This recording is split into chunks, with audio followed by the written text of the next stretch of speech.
Olá pessoal, tudo bom com vocês? Vamos dar continuidade aos nossos estudos sobre o período colonial no Brasil. Já vimos, e eu vou deixar os links por aqui, sobre o processo de expansão marítima que levou à descoberta do Brasil pelos portugueses na famosa esquadra chefiada por Pedro Álvares Cabral. Falamos também sobre o início do processo, quando os portugueses começaram a explorar a terra, o período chamado de pré-colonial, que vai de 1500 até 1530, quando os portugueses basicamente eles vinham até o território para tirar o pau-brasil e iniciar a destruição da Mata Atlântica e fundaram algumas feitorias. Não deram muita bola para o Brasil porque eles estavam preocupados principalmente com as especiarias lá do Oriente. A partir de 1530, a situação começa a mudar. Em 1534, os portugueses implantaram um modelo de povoamento, o primeiro sistema de povoamento do nosso território, que é o chamado sistema de capitanias hereditárias, que a gente já fez a aula sobre isso também, sistema de capitanias hereditárias. Nesse modelo, o Brasil foi dividido em 15 territórios, que foram entregues a 12 donatários, o pessoal que tinha que administrar a colônia em nome do rei. Esse modelo, o sistema de capitanias hereditárias, ele não deu certo, não funcionou, não atingiu os objetivos que o rei de Portugal gostaria, ou seja, retirar lucro do nosso território. Foi por isso que, a partir de 1548, o governo português resolveu implantar no Brasil o chamado governo geral. E é esse o tema da nossa aula de hoje. Vamos lá, pessoal? Hoje é dia de governo geral do Brasil. Bora!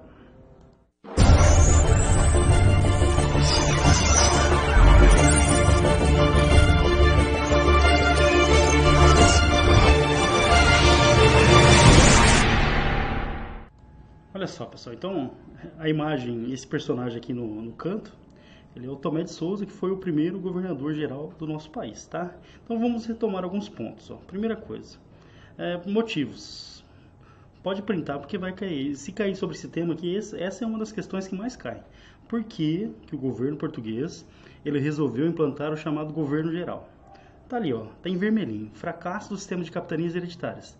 Como eu falei agora há pouco, esse modelo aqui que aparece no mapa, que foi a primeira tentativa de povoamento efetivo realizado pelos portugueses, ele não deu certo, foi um fracasso.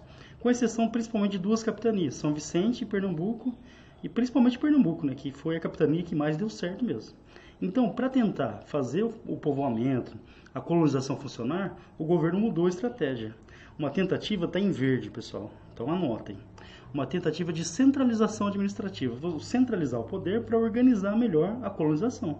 Então esse foi o objetivo principal da criação do governo geral, centralizar a administração para organizar melhor todo o empreendimento, fazer, por exemplo, que as capitanias dessem lucro. Então a criação do governo geral teve esse objetivo principal, centralizar a administração para fazer funcionar a colonização.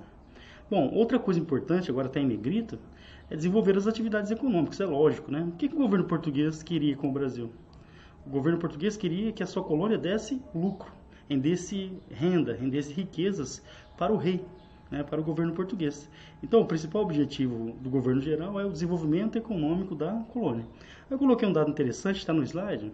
Em 1550, por exemplo, no começo ali da criação do governo geral, a riqueza que o Brasil produzia equivalia a só 2,5% da riqueza de Portugal. Ou seja, o rei de Portugal estava muito interessado em ampliar essa produção econômica da sua principal colônia, o Brasil. Outro fator que é muito importante, que era um dos principais objetivos aí do governo geral, era a proteção da terra contra ataque de outros países europeus. Aí eu vou citar aqui, a gente vai tratar sobre isso depois. Os franceses, inicialmente, foram uma grande ameaça à dominação portuguesa. Os holandeses que conseguiram dominar o Nordeste durante um bom tempo, boa parte do Nordeste, e os ingleses que promoviam saques, que promoviam a pirataria. Então, o território brasileiro, o território português aqui no Brasil, ele sempre foi assediado por outros países. E nesse período aqui, principalmente os franceses, que vão até chegar a fundar uma cidade, ali, um forte, onde hoje é o Rio de Janeiro, ok? Então tá aqui, pessoal, esse é o desenho. Por que o governo geral foi criado? Primeiro, fracassou o sistema de capitanias, então era necessário achar uma solução. Foi uma tentativa de resolver centralizando o poder, criando um governo central para administrar. E o objetivo, fazer com que a colônia desse lucro, desse dinheiro ao governo português, além de impedir a invasão de outros países, de estrangeiros. Bom, a estrutura administrativa ela vai ser alterada também. Então, olha só, pessoal, outra que é para printar, que é para guardar com vocês. Essa é a estrutura administrativa da colônia, né, do Brasil, com a criação do governo geral. Então, a gente vai ter ali, ó, o primeiro, o cargo de ouvidor-mor. Ouvidor-mor. Lembrando que a palavrinha mor aí sempre significa mais importante. Então, teremos aí o ouvidor-mor, que é o responsável pela justiça. O provedor-mor, provedor, pessoal, vai ser o responsável pela cobrança de impostos, ó, impostos. O rei de Portugal adorava essa palavrinha. Então, o objetivo era a cobrança de impostos. Esse é o cara responsável por isso, pelo orçamento da colônia. E o capitão-mor, o nome diz, seria o responsável pela defesa do território, por combater os índios agressivos, mas principalmente impedir os ataques estrangeiros. Lembrando que os franceses estavam muito interessados no território brasileiro. Na base dessa estrutura estavam as câmaras municipais. Então as vilas, né, que hoje a gente chama de cidade, mas na época vilas, elas tinham a sua câmara municipal, parecida com as atuais. Eram eleitos alguns vereadores. Esses vereadores, eles eram sempre, ó, guardem isso, está em verdinho no texto, os chamados homens bons. Homens bons. Será que porque são bonzinhos?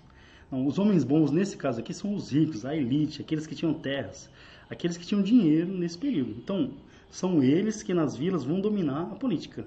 É quase óbvio, né, pessoal? Então, quem comandava as câmaras municipais, que era uma administração regionalizada, eram chamados homens bons. Eles eram eleitos e faziam parte aí da administração da vila. Uma das funções, por exemplo, era a cobrança de impostos. Impostos que eram repassados, em parte, para o governo geral, que depois mandava para Portugal, para a metrópole.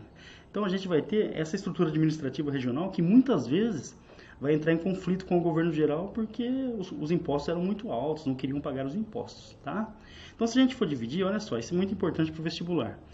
Esse seria o organograma do governo geral implantado no Brasil. Então, a gente tem o governador geral, que é submisso diretamente ao rei de Portugal.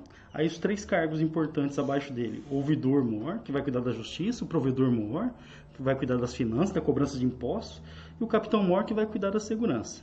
Abaixo deles agora os donatários, os capitães. Lembra? Quando o sistema de capitanias hereditárias foi implantado, eles é que mandavam totalmente em cada uma das capitanias.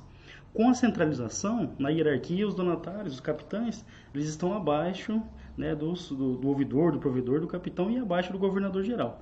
E na base da administração, as chamadas câmaras municipais, que eram controladas pelos homens bons. Lembrando que os homens bons eram a elite da época. Ah, professor, o povão não participava? Só a elite participava da política nesse período, tá? Bom, o primeiro governador geral do Brasil. Agora a gente vai falar assim, ó, a gente vai tratar de 3 governadores gerais, os 3, tá? E o que aconteceu de mais importante no período de cada um deles. Tá? Então agora é um foco de atenção, tá? Por exemplo, a gente vai ter a fundação de 3 cidades importantes durante o governo de cada um deles, né? Então, no governo de cada um vai ter uma cidade muito importante do Brasil atual sendo fundada. Vamos lá, então, começando pelo primeiro governador geral do Brasil, que é o Tomé de Souza. Ele vai fundar a primeira capital do Brasil, Salvador. Lembrando, hein, pessoal, o Brasil teve como capitais Salvador e Rio de Janeiro e atualmente Brasília, ok? Vai criar o primeiro bispado, lógico, né, pessoal, a mando do rei de Portugal. E isso vai mostrar, né, pessoal, a influência da Igreja Católica nesse período. A Igreja Católica foi uma das bases da colonização do Brasil, na imposição cultural, na imposição religiosa. Tá? Então, a fundação do primeiro bispado aqui no Brasil. E o nosso primeiro bispo é esse personagem aí, ó, o Dom, tá em vermelho, Dom Pero Fernandes Sardinha. É esse mesmo, tá, pessoal? Dom Pero Fernandes Sardinha, o primeiro bispo do Brasil. Pensa que ele veio sozinho? Não. Junto com ele vieram os padres jesuítas, né, da companhia criada lá na Contra-Reforma Católica pelo padre Inácio de Loyola. Aí eu tenho uma dica para vocês, tá? Assistam, vou deixar também o link, a aula que fala sobre a Reforma Protestante, que vai ajudar nessa matéria, e a aula que fala sobre a Contra-Reforma Católica. No contexto da Contra-Reforma, a Igreja Católica criou uma companhia especial de padres, a Companhia dos Jesuítas. Qual que era a função desses padres? Levar o catolicismo para as novas áreas descobertas, para as novas terras, para a América, para a África, para a Ásia também. Então eles tiveram uma função muito importante na visão da Igreja Católica, na disseminação, na expansão do catolicismo. Ok, pessoal? Então, vale a pena conferir por que foi criada a Companhia de Jesus, qual era o seu objetivo. Aí lembrando, importante, com a Reforma Protestante, a Igreja Católica ela perdeu muitos fiéis na Europa, muitos fiéis. Então, era uma forma de você conseguir novos seguidores em outras regiões, espalhar, disseminar o catolicismo pelo mundo. Então, nesse processo, os padres jesuítas tiveram uma importância fundamental. Tá? Bom, entre os padres que vieram, talvez o mais importante deles, junto com Anchieta, é o padre Manuel da Nóbrega, que veio para a América encarregado aí da catequização dos índios. Ponto de atenção, pessoal. Catequização. É um processo de imposição religiosa aos nativos aqui do Brasil. Os índios serão obrigados, né, serão forçados a seguir o catolicismo. Caso não seguisse, eram escravizados, eram mortos, ou seja, é um processo de imposição religiosa. Então, um ponto de atenção, a gente está em 2020, teve lá o assassinato do jovem negro, esqueci o nome dele agora, nos Estados Unidos, pelo policial, né, que pôs o joelho no pescoço, e no mundo inteiro foi uma comoção, tá? E tem um processo aí de combate a certos personagens históricos, por exemplo, personagens que promoveram a escravidão e que têm status por aí, ou personagens que fizeram isso, que acabaram impondo a força e a religião para os povos conquistados.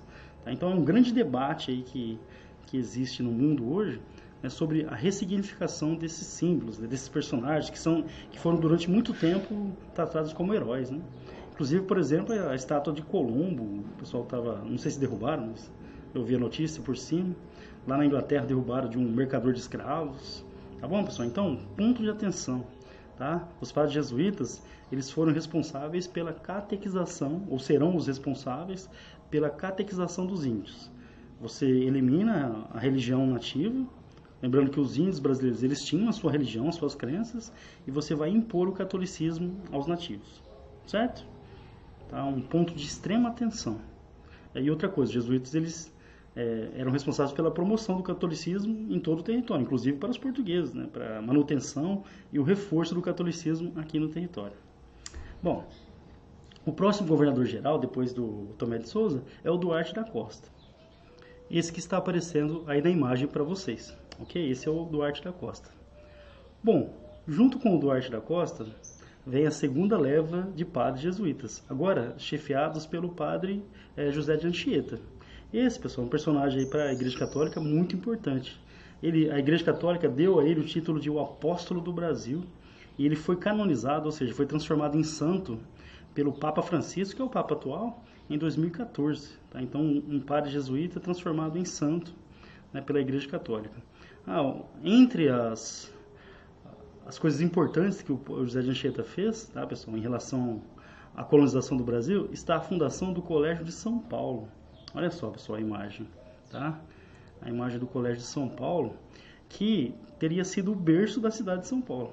O colégio foi fundado no dia 25 de janeiro de 1554, e a partir do Colégio Jesuíta, criado ali para a catequização dos índios, a cidade de São Paulo teria se originado. Então, é considerada a fundação. O José de Anchieta e o Manuel da Nóbrega seriam os fundadores do Colégio de São Paulo e, portanto, da cidade de São Paulo em 1554.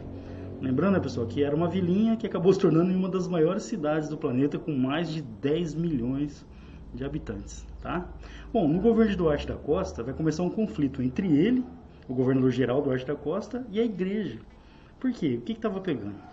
O Duarte da Costa, ele defendia a escravidão indígena, a utilização da mão de obra nativa para dar apoio na colonização. A Igreja Católica, com objetivos de catequese, era contra. Então teve um conflito ali entre o Sardinha, o primeiro bispo do Brasil, e o governador-geral Duarte da Costa, certo? Bom, nesse conflito, o governador-geral defendendo a escravidão indígena e o bispo, Sardinha, ele contra a escravidão, o rei de Portugal ele vai tomar partido. O que ele vai fazer? Ele vai convocar o bispo, Sardinha, para ir até Portugal para dar explicações, ok? Bom, aí ele vai pegar um navio, saindo de Salvador, eles teriam uma parada em Alagoas, provavelmente, só que ali o navio naufragou. Então, o navio que carregava o Sardinha, o bispo, naufragou. Bom, ele não morreu afogado, afinal, né, pessoal? peixe, né? Tô brincando, tá? Então ele conseguiu escapar, o navio, a caravela naufraga, e ele consegue escapar. Só que ele escapa, ele foi pego, ele foi capturado pelos índios caetés, que eram canibais. Então o que os caetés fizeram? Eles fizeram churrasquinho de sardinha. Eles comeram o primeiro bispo do Brasil. Tá, pessoal? Uma tragédia para a Igreja Católica, mas o fato é esse. Tá? O bispo ele voltaria para Portugal para dar explicações. O navio naufraga, o sardinha ele consegue chegar até a costa, se salva, mas ele é capturado pelos índios caetés, que eram canibais. Então eles fizeram um churrasquinho do sardinha. É fato, tá? Detalhe importante, pessoal. Nossa, mas que coisa aterrorizante. Né? Os portugueses eles ficavam indignados com as tribos indígenas, né? Assustados com as tribos indígenas que tinham esses rituais, né, de consumo da carne humana. Mas lembrando que lá no mesmo período eles queimavam mulheres na fogueira, né, por bruxaria. Tá? Então, assim, às vezes a gente olha a cultura do outro, né, e fica indignado, mas esquece de algumas práticas que os portugueses realizavam também. Tá? Então, só uma comparação aí. Ah, mas por que os índios comiam carne humana? As pesquisas indicam o quê? Que eles acreditavam que consumindo a carne do inimigo, eles estariam absorvendo as suas qualidades, por exemplo. Tá bom? Bom, morreu o primeiro bispo do Brasil, né, que foi lá comido pelos caetés. Essa pressão sobre a escravidão, atenção, ponto de extrema atenção, levou à principal revolta indígena da história do nosso país, que ficou conhecida como Confederação dos Tamoios. Eram tribos ali na região do Rio de Janeiro que se uniram para lutar contra a escravidão e contra a dominação portuguesa, a colonização portuguesa no território. Esses índios, eles vão se aliar militarmente aos franceses. Os franceses que diziam que não queriam escravizá-los. Tá? Então, a partir de 1555, os franceses eles vão invadir a Baía da Guanabara, aquela região do Rio de Janeiro que sempre aparece nas fotos, né? Ali na Baía da Guanabara, e eles vão invadir e vão fundar um forte na região. O início da ocupação francesa, que tinha um importante apoio militar, que eram as tribos tamoios. Tá, pessoal? Então, é isso que o Duarte da Costa ele vai enfrentar ali no finalzinho do seu governo. Ok? Falando sobre a invasão francesa agora, os franceses que vieram para cá eram chamados de huguenotes. Tá? O que é isso, huguenotes? Huguenotes eram chamados os franceses seguidores do calvinismo. Aí eu volto a pedir, né, pessoal?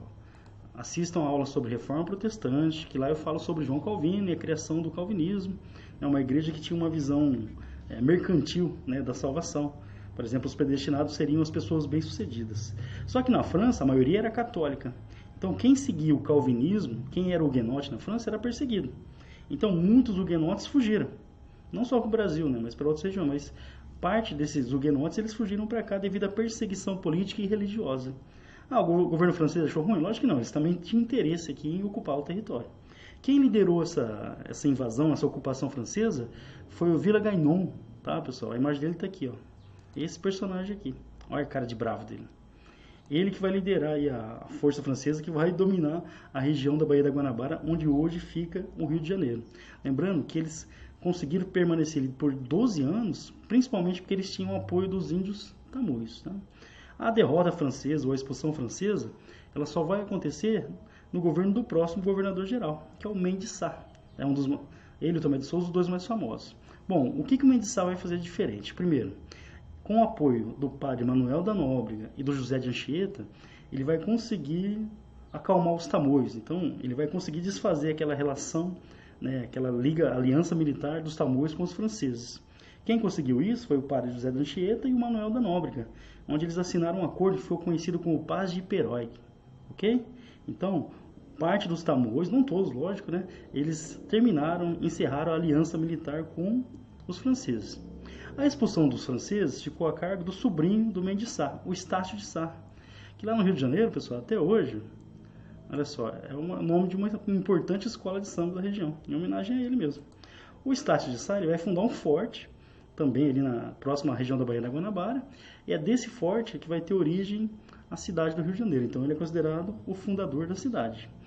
É a partir do Estácio de Sá, do sobrinho do Mendes Sá, que começa aí a expulsão dos franceses.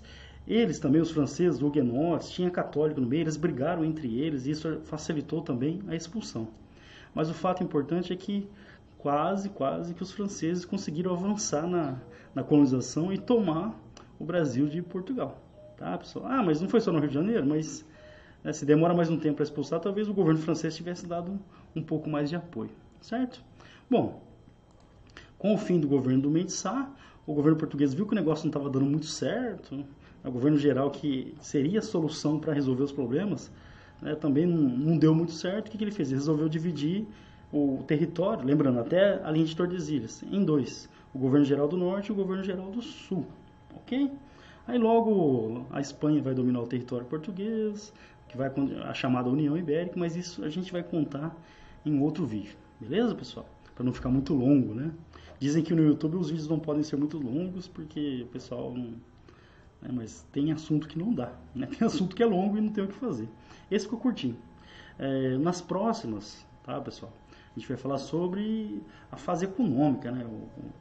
Sobre a economia colonial. Vamos falar da produção açucareira, principalmente, né? Depois da produção do ouro. Tá? Então, talvez as duas principais atividades econômicas do período colonial no Brasil. Ok?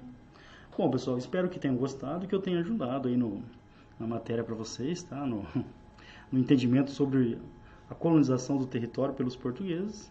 Lembrando, como sempre, se tiver qualquer dúvida, acertei pela primeira vez, entre aqui nos vários canais aí que vocês têm contato comigo, ou direto pelo YouTube, certo? Coitado do Sardinha, né? Vamos juntos construir história.